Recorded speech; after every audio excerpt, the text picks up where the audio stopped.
Reprocessing instructions for heads of Endomate TC2, Endomate DT, and ISD900. Clean and lubricate the head as soon as possible after treatment. Failure to properly maintain the head may cause contamination, leading to infection or product failure. Always use personal protective equipment before the process.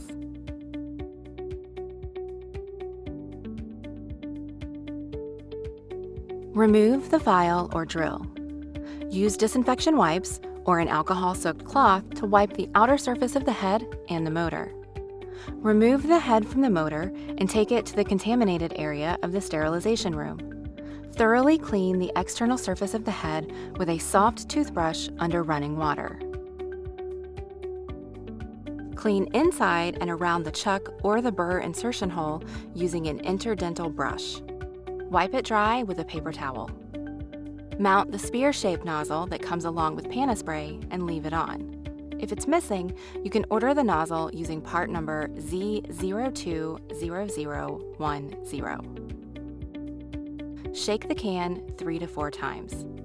Hold the can in an upright position. Insert the nozzle directly into the chuck and spray for 2 to 3 seconds.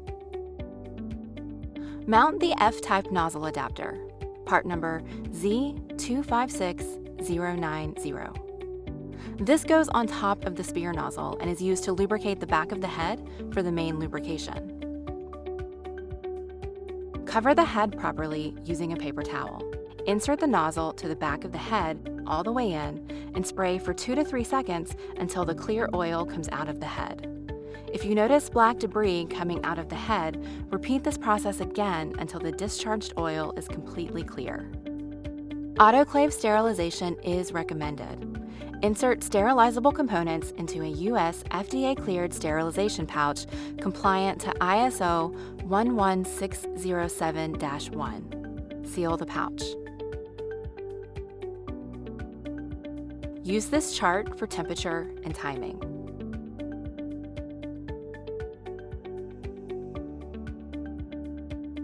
Immediately after the sterilization cycle, remove the head from the autoclave and store in a clean and dry location. And the process is complete. If you have any further questions, please visit our support site, nsktech-us.com.